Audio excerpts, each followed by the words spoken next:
Today we are going to talk about what is the Buddhist rainy season. We call this Vassa. This is when the Buddhist monks, the Theravada Buddhist monks, I can't speak for the other traditions. This is the time of the year when the Theravada Buddhist monks will take a 3-month determination to stay in one monastery. Usually this takes place the day after the full moon, not the full moon day, but the day after the full moon day in July, all the way to the day after the full moon day in October. Now, we also have a different Vassa, another like a secondary Vassa, Pachimaka Vassa. And this goes from 1 month later, the day after the August full moon to the day after the November full moon. So you might be asking why we do this. So we have to go to the origins of the Vassa. And in the olden days, during the time of the Buddha, the monks would wander. They wouldn't stay usually in one place. Sometimes they stayed in one place, but they wandered from place to place, from tree to tree, from empty hut to empty hut, because they didn't want to get attached to the places that they were staying at. They wandered and they got new experiences, and they also got new teachers. You know, if you wanted to listen to a certain sutta, let's say, you couldn't just play it. You couldn't just read a book. It didn't exist. It was actually an oral tradition. It wasn't written down until a long time later. So you had to go to monasteries. I don't know. I'm just speculating. You had to go to different monasteries to get different teachings. Maybe this was another reason why the monks wandered. And so they wandered all year round, and they would walk on the grass in the paddy fields. And the lay people complained, and they said, you know, other ascetics, they stay put during the rainy season. Even the birds stay put during the rainy season. And so they complained to the Buddha, and the Buddha was very compassionate. He understood what the farmers were complaining about, and he understood the culture at the time with the other ascetics not wandering around during the rainy season. And so he said, Anujanami. So this is a wonderful phrase. If you respect the Vinaya, if you love the Vinaya, if you love the rules, and you love the guidelines that the Buddha laid down, usually starts with Anujanami. Anujanami bhikkhave vasam upagantunti. So it means you should enter the rainy season residence. And they asked, when should we do that? And so a lot of times the Buddha, he makes a rule, and then they ask questions, or they have complaints, or they have some doubts, and then the Buddha modifies this rule. And he says, Anujanami bhikkhave vasane vasam upagantunti. You should enter the rainy season residence during the rainy season. And so this is the day after the full moon day in July.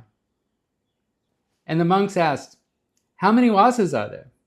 And the Buddha says, Dvema bhikkhave vasu panayika. There are 2 entries to the rainy season residence. The Buddha said, Purimika and Pachimika. The first and the second, or the first and the later.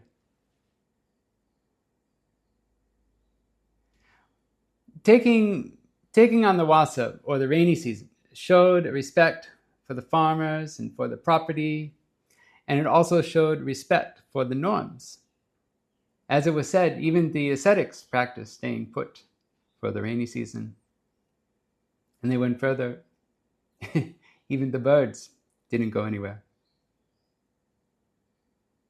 Sometimes we don't. Sometimes we follow some traditions, even though it's something that is not necessarily followed by the Buddhist teachings. For instance, we cannot eat vegetables or fruits that have seeds that can grow. And we have a thing called Kapiyam Krohi. At the time of the Buddha, there were other religions that believed that seeds have life. In Buddhism, we don't believe that.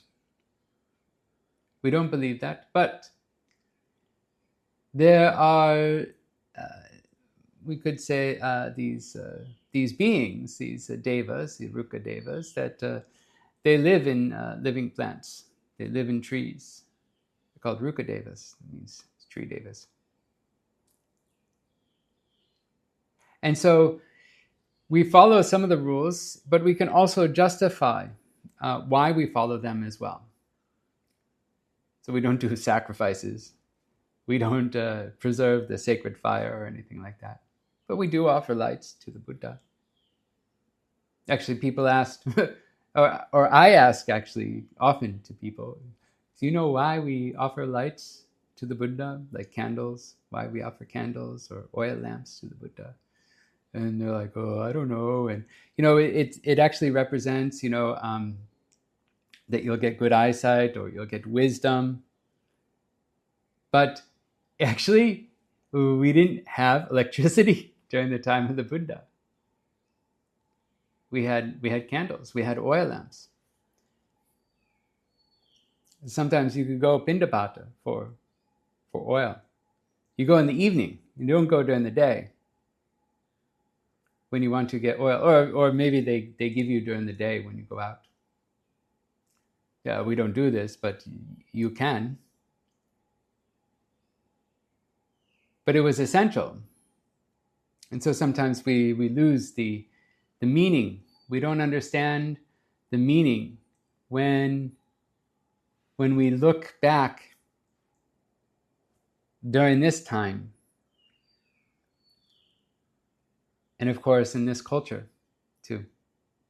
So I'm speaking in English, I'm speaking to Westerners. But in Sri Lanka, it's not very far from India. We have many cultural things that we do. A lot of times the electricity doesn't work. so we have to light candles. Of course, now we have solar. But I remember when I was a monk, we had to light candles when the electricity went out. So there are two entries. There are two periods where one can enter the rain's residence. Is the Purimika and Pachimika, first and second, first and the later one. The second one starts 1 month later. Why? Because sometimes things just don't work out. Especially if you agree to spend a Vassa at a new place, a place you've never been before, you don't know the other monks there. There might not be other monks, and you might need other monks. You might not be supported well. There might be many reasons where things can go bad. And you can agree to stay there for 3 months, and you realize it was a mistake.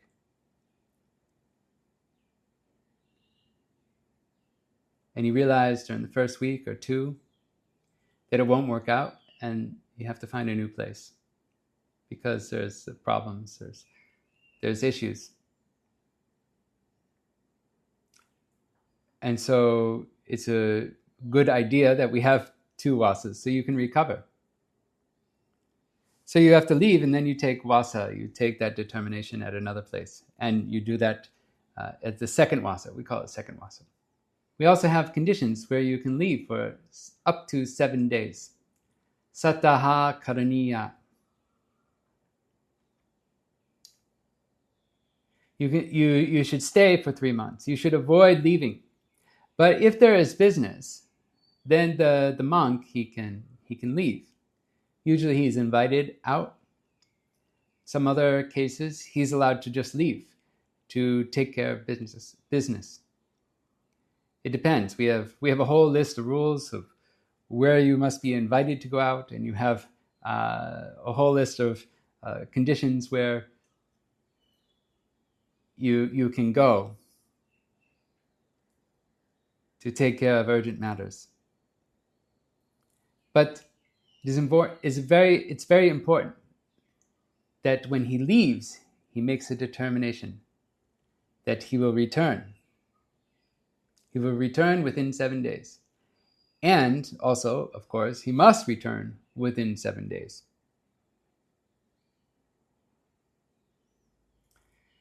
He might be called by other monks to help settle disputes or to preach Dhamma to other monks, samaneras, or lay people. He might have to care for his parents. We have a lot of allowances for our parents, for taking care of our parents. We have urgent Sangha issues, preventing a split in the Sangha, or settling a conflict, or preventing another monk from disrobing. We don't want that to happen.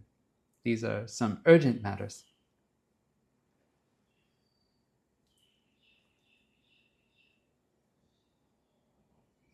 You can leave.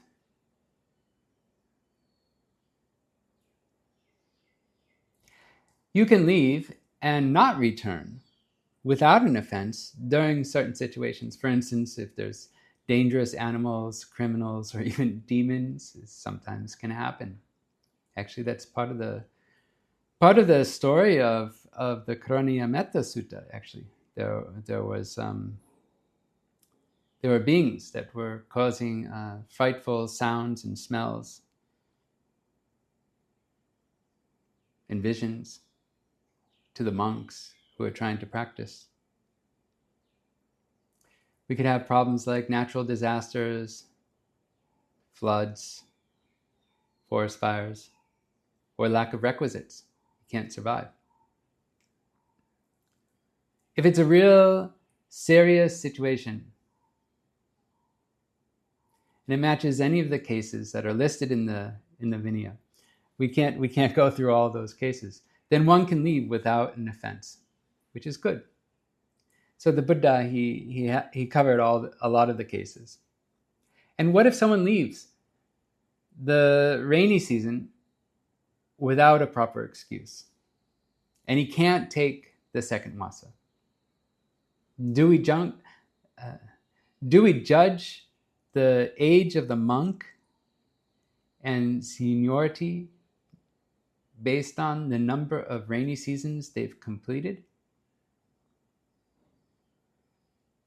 In some sense, yes, we say this monk is 10 Vassa. This monk is he's completed 10 rains. But actually, if something goes wrong, you don't lose your seniority. Your age is based on your ordination date. That's what's most important. And the seasons happen. So you did actually complete so many rains because you're still alive and you're still in robes. So some people, they don't understand that, actually. But if you happen to leave, you happen to break your Vassa, if you're a monk listening to this now, sometimes there are monks who listen to my talks. Don't worry. But do try to follow the guidelines for entering Vassa and to stay at one place during the time of the Vassa. during the time of the determination and make a determination. And so that's it's very important. I also have an article about the order of monks. We call it ordination. Actually, it means when you enter the order,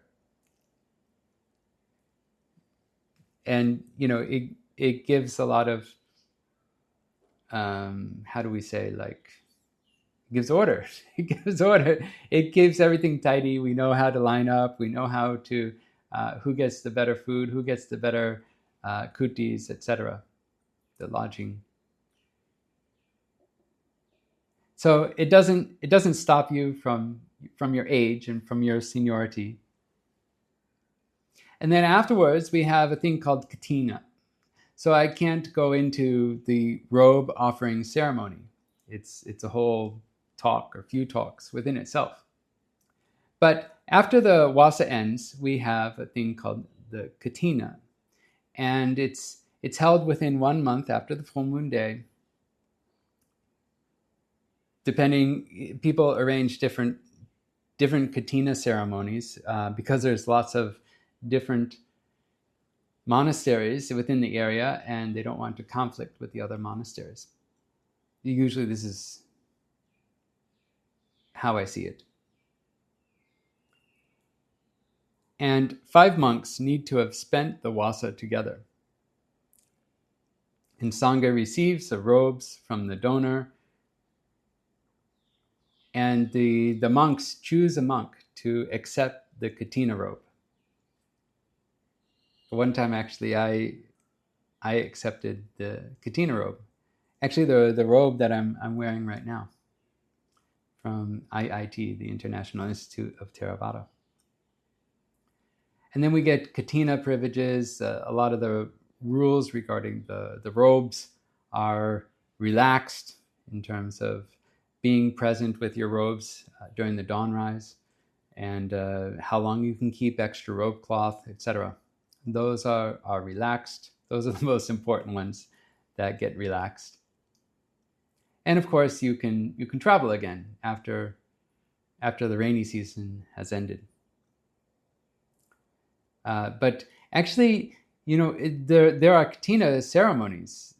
You often see katina ceremonies where only 1 monk stayed, or 2 monks or 3 monks stayed at a monastery.